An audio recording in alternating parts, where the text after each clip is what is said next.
Hello दोस्तों, स्वागत है आप सभी का हमारे और आपके यूट्यूब चैनल ज्ञान सभा में। तो आज मैं लेकर आ गया हूं एपी के मोस्ट इंपॉर्टेंट एमसीक्यूज। जैसा कि आपको बोर्ड पर दिख रहे हैं, 5 क्वेश्चंस ऐसे हैं जो एग्जाम में आपके जरूर से जरूर आ सकते हैं। इसलिए इन 5 क्वेश्चन को आप करके जाना ही। ठीक है। पहला क्वेश्चन मेरा क्या है, if the 10 term of an AP is 43 and the first term is 7, find the common difference. तो हमारे पास इस क्वेश्चन में फर्स्ट टर्म दिया हुआ है, मतलब ए का वैल्यू दिया हुआ है कितना, 7, और मेरा 10th टर्म में कितना है, 43 है। तो यहाँ से ए 10 मेरा कितना हो जाएगा, ए प्लस 90 इक्वल टू 43। जब ए यहाँ पर 7 है और जब इधर आएगा तो माइनस में होगा, तो 43 माइनस 7 मेरा कितना हो गया, 36। तो डी इक्वल टू कितना हो गया, 36/9, मतलब कि 4। ऑप्शन नंबर बी यहाँ पर हो जाएगा। हाँ, तो अब देखते हैं हम लोग question number 2। If the sum of first 20 terms of an AP is 210 and first term is 2, find the common difference. तो हम लोग यहाँ पर फॉर्मूला यूज करेंगे S20 का। तो S20 मेरा कितना होता है, ये हो गया n/2, तो n मेरा 20 है, तो ये मेरा हो जाएगा 20/2। फिर होता है 2a, a मतलब फर्स्ट टर्म कितना है, 2 है, तो ये हो गया 2। फिर n-1d, तो n मेरा 20 है, 20 - 1 कितना हो गया, 19, और ये हो गया d। और S20 कितना दिया हुआ है, सम ऑफ 20 टर्म दिया हुआ है मेरा 210। इधर हो गया मेरा 210, यहाँ से कैंसिल होगा 10, ये हो गया 4 + 19 d। ठीक है, ये 0 से 0 कैंसिल हो गया, और 21, ये 4 उधर गया, -4 इधर हो गया 19 d। तो यहाँ से आ जाएगा मेरा 17। तो d इक्वल टू मेरा कितना हो जाएगा, 17/19।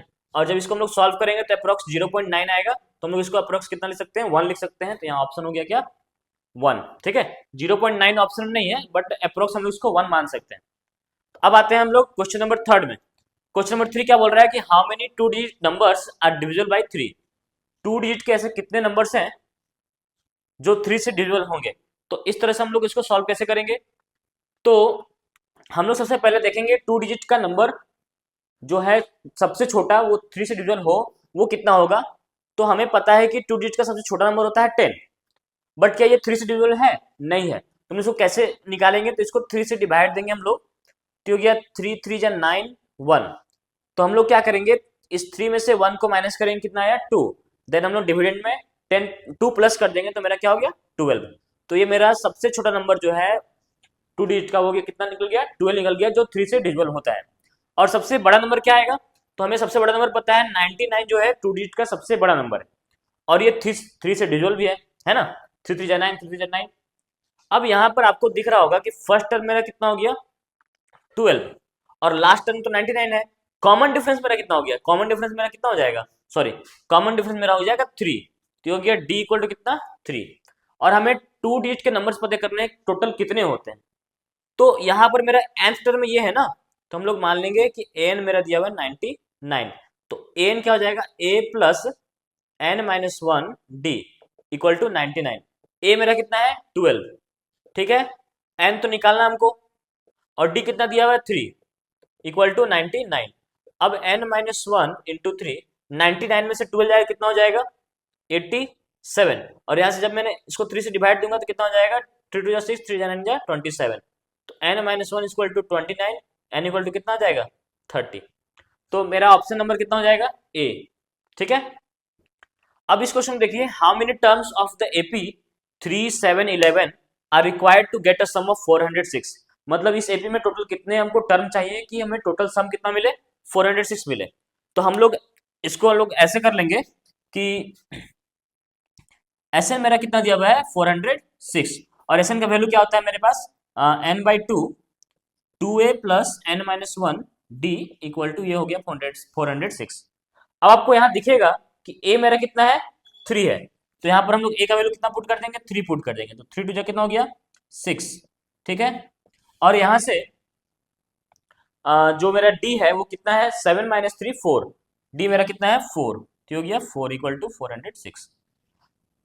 अब हम लोग इसको सॉल्व करते हैं, तो ये कितना हो जाएगा n/2 6, ये हो गया 4n - 4 इक्वल टू 406। और अगर मैं 2 को उधर लेके जाऊं तो ये हो गया n, ये 6 में से 4 गया कितना 2 प्लस 4n, और ये 2 उधर गया तो हो गया 812।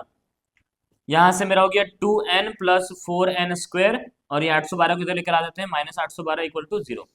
अगर मैं 2 कॉमन लेके हटा दूं तो वो मेरा क्या हो जाएगा, ये हो जाएगा मेरा 2n स्क्वायर ठीक है, plus N minus 406 equal to 0।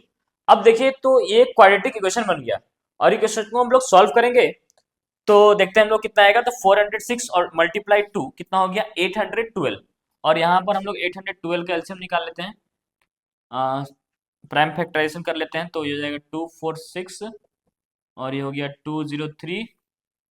यहाँ से ये लगेगा कितना बार में,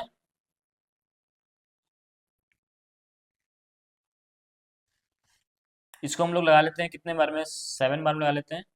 तो 7 2 जा 14 और 6 7 9 जा हो गया।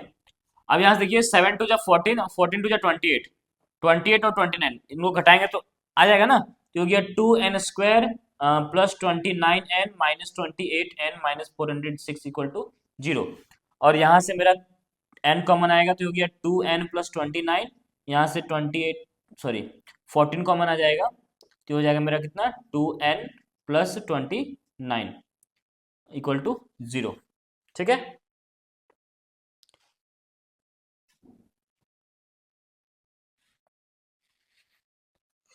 कुछ गड़बड़ है, कुछ गड़बड़ है नहीं, ठीक है, ये मेरा हो गया 29।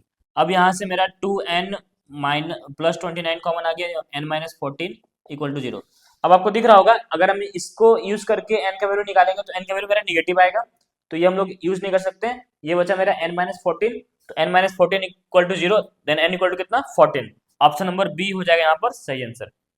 यहाँ पर क्या है, if the nth term of an AP is 3n plus 5 then the common difference is, तो कॉमन डिफरेंस कितना होगा, तो हम लोग क्या करेंगे, ये मेरा nth टर्म दिया हुआ है कितना 3n प्लस 5, तो यहाँ से मेरा a1 कितना आ जाएगा 3 1 जा 3 प्लस 5 कितना हो गया 8, और मेरा a2 कितना आ जाएगा 2 3 जा 6 प्लस 5 कितना हो गया 11। और d निकालते कैसे है, second term minus first term, तो a2 माइनस a1 कितना हो गया 11 माइनस 8, ये हो गया 3, तो ये मेरा कॉमन डिफरेंस कितना हो गया 3। तो इस तरह के एमसीक्यूज जो है बहुत ही इंपॉर्टेंट है आपके एग्जाम के लिए, तो इसे आप जरूर सॉल्व करके जाइएगा। मिलते हैं नेक्स्ट वीडियो में और भी इंपॉर्टेंट क्वेश्चन के साथ, अभी के लिए धन्यवाद, राधे राधे।